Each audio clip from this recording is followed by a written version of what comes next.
In this video, Dr. Jordan Peterson explains what happens when unwanted things happen in your life and how your mind and body adapt to them.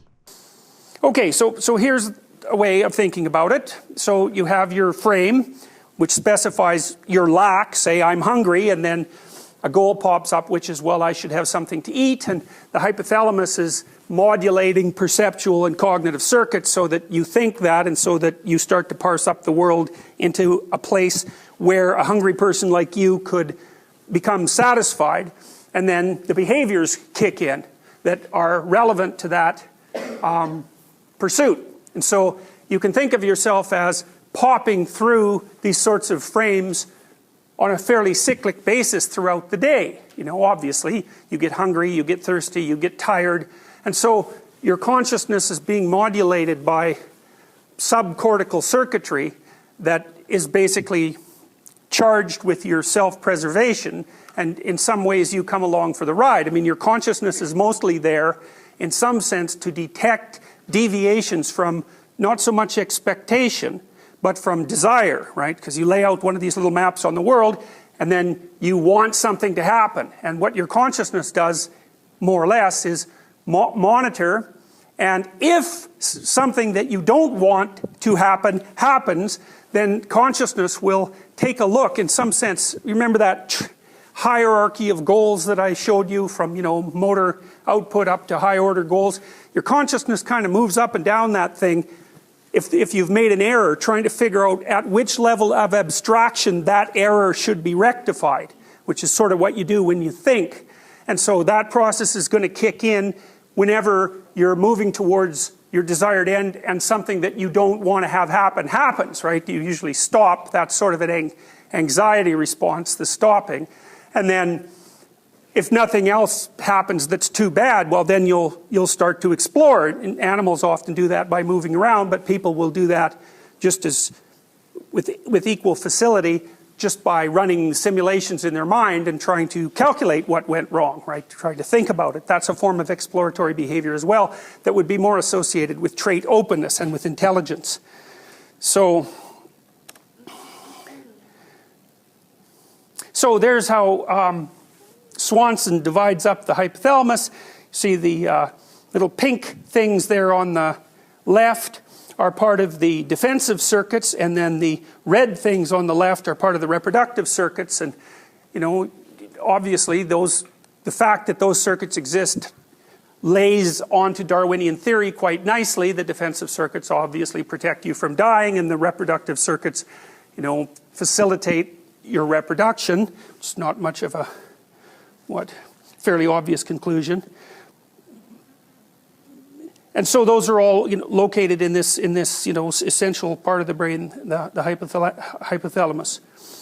Now, this is something that's a little more complex, so I'll go through it a little bit more carefully. So if you look on the right, this is where Swanson maps perfectly onto Piaget. And I put the Swanson paper in as a optional reading, but if you're interested in the sorts of things that we're covering in this class, that's a great paper to hack your way through, even though it's very hard, because you learn a lot about the underlying biology of some of these more complex clinical and developmental theories that we've covered. So basically, what Swanson is pointing out is that at the lowest level, at the highest resolution level of your central nervous system, you have motor output circuits that are enabling you to move, and those are communicating in large part with your spine, but also with lower parts of your brainstem. So those are fundamental movements of the sorts that Piaget would call reflexive. And then the locomotor pattern generator, I think the best way to think about this from an analogical perspective, and actually Alexander Luria used this analogy. He called behavioral patterns kinetic melodies. It's a lovely phrase, because you know how obviously a song is made out of notes, and then the notes combine into phrases, and the phrases combine, say, into passages, and then, well, even more interestingly then, if it's an orchestral piece of music, multiple instruments are playing at the same time, so it sort of extends right into the social domain.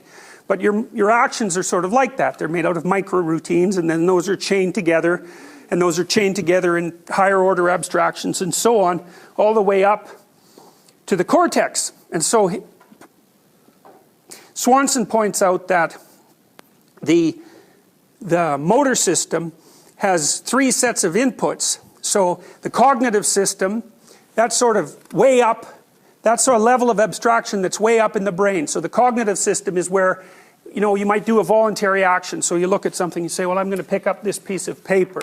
And so that's top-down cortical control. And then the state system input to the motor system, the state system is your body monitoring what's going on inside of itself.